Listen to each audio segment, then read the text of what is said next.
Assalamualaikum warahmatullahi wabarakatuh. Saya mau bertanya bagaimana caranya agar kita bisa terhindar dari zina. Ya, dan apakah kalau saya bertobat dosa zina saya yang lalu bisa diampuni Allah Subhanahu wa taala? Saya senang sekali dengan pertanyaannya. Ya, saya mau bertanya bagaimana caranya agar kita, berarti Anda dan saya kan, kita semua bisa terhindar dari zina. Nah, itu bagus sekali untuk kita semua karena banyak potensi-potensi yang bisa menjerumuskan kepada itu.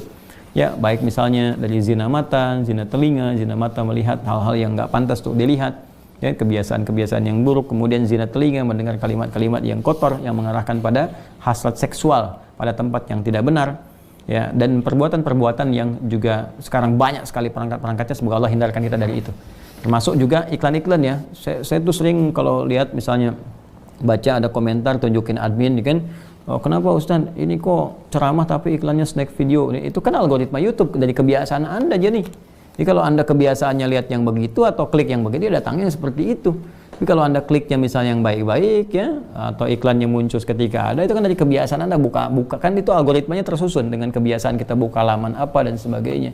Jadi Anda sendiri sebetulnya yang mengkreasikan itu. Jadi mengkoreksi untuk membuka sesuatu itu yang benar sehingga nggak datang iklan-iklan yang nggak diharapkan, gitu kan? Baik. Lalu apakah kalau ada ini si fulan atau fulan yang bertobat dosa zina yang lalu bisa diampuni? Insya Allah, bahkan jelas ayatnya. Quran surah ke-39, ya, Az-Zumar ayat 53, dan ini kan turun ketika ada seorang ingin bertobat dari dosanya, ya, dan ini dosa besar gitu kan, bahkan ada ayat menyebutkan dari zina. Ya, apa yang disampaikan Allah di sini? Qul ya ibadiyalladzina asrafu ala anfusihim la taqnatu mir rahmatillah. Ya, innallaha yaghfiru dzunuba jami'a. Ya, wahai hamba-hambaku, masih disebut hamba, dianggap hamba, diaku hamba oleh Allah Subhanahu wa taala. Ya, kata Allah, "Hei hamba-hambaku, katakan Muhammad SAW kepada hamba-hambaku yang israf berlebihan." Jadi israf itu udah standar tertinggi dalam dosa. Ya, jadi ada khata, nanti ada afu pasangannya, ada dzambun, ada ghafir pasangannya.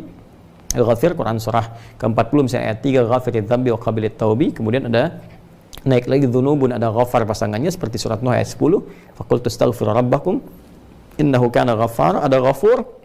Kalau naik lagi dzunubun ma'adh-dzulmi, jadi khata'un, dzambun, dzunubun ma'adh-dzulmi pasangannya ghafur, kemudian israf pasangannya rahim. Ya, israf pasangannya apa?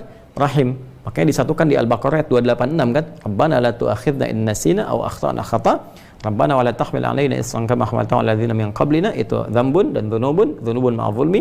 Rabbana wa la tuhammilna ma la taqata lana bih, seperti israf. Wa'fu 'anna, al-'afu, waghfir lana, ghafir, ghaffar dan ghafur, warhamna, rahim. Nah, tingkat tertinggi ini dosa-dosa besar, seperti zina kan dosa besar. Yang membunuh dosa besar. Maka kata Allah, "Qul ya ibadiyalladzina asrafu 'ala anfusihim." Hai hamba-hambaku yang pernah berbuat israf.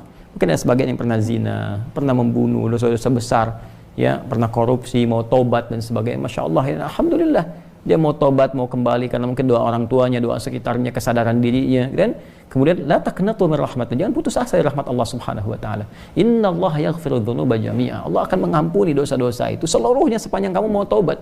Sepanjang mau tobat. Makanya Allah itu sangat menyukai orang-orang yang tobat dan berusaha kemudian kita mendekat kepada Allah. Dan Allah pun berikan jalan sampai titik terakhir dia, sampai nyawa di kerongkongan. Kan yang paling viral itu kisah Firaun kan? Ya, Firaun, Allah menerapkan keadilan, memberikan contoh kepada kita. Ini Firaun, Firaunnya, ya, yang merasa paling kuasa, hobi bunuh orang dan sebagainya, zalim dia, masih diberikan kesempatan untuk tobat dengan diberikan bimbingan dari dua nabi. Kurang apa coba Musa dengan Harun? Ya, diutus untuk Firaun. Ya, idzhaba ila fir'auna innahu tagha. Datanglah kepada Firaun, dakwahi dia dengan penuh kelembutan. Dia sudah mulai menyimpang.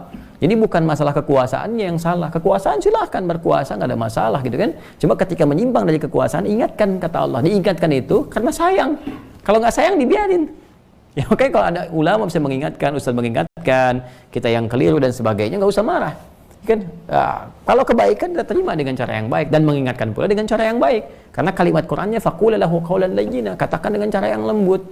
Ya, supaya dengan kelembutan itu la'allahu yatadzakkaru aw yakhsha. Mungkin dengan kelembutan itu dia sadar, ya, ingat kembali bahwa keliru, dia khawatir, dia takut dengan Allah Subhanahu wa taala. Jadi Firaun pun dapat diberikan petunjuk oleh Allah dengan dua nabi, bayangkan, cuman dianya yang enggak mau. Ya, begitu nyawa ke kerongkongan baru munculkan daya tawar gitu. Itu yang jadi persoalan. Ya, jadi semua punya kesempatan untuk kembali. Makanya saya sering katakan Allah sangat mencintai para pelaku maksiat yang gemar bertobat dibandingkan orang soleh yang tidak pernah merasa salah. Ya, Jadi saya support teman-teman saudaraku ini atau saudariku, ya kembali kepada Allah, ya, dan tutup semua, jangan diungkap kemana-mana. Kalau sudah berdosa, taubat kita kepada Allah, minta maaf kalau terkait dengan hak-hak manusia. Setelah minta maaf, berbuat lebih baik terus, dan lupakan itu semua, berbuat lebih baik sampai kita merasakan kebaikan itu nikmat dilakukan. Itu halawatul iman namanya. Itu tanda taubat kita diterima oleh Allah Subhanahu wa taala. Tanda taubat itu kan ketika kita menyesali, mengakui, menyesali, kemudian ada rasa nggak enak untuk mengerjakan lagi atau bahkan mendengar, ya ini saya nggak mau dengar acara-acara gini, sudah nggak suka dan sebagainya. Terus berganti jadi kebaikan, nonton yang bagus-bagus, bacaan yang baik, enak sholat dan sebagainya. Itu tanda taubat kita diterima oleh Allah Subhanahu wa taala. Ya, jadi di sini saya kira semua punya kesempatan yang sama untuk menjadi baik, untuk dimuliakan oleh Allah Subhanahu wa taala, dan tidak sungkan kita mendoakan setiap orang termasuk diri kita sendiri. Yang untuk selalu berusaha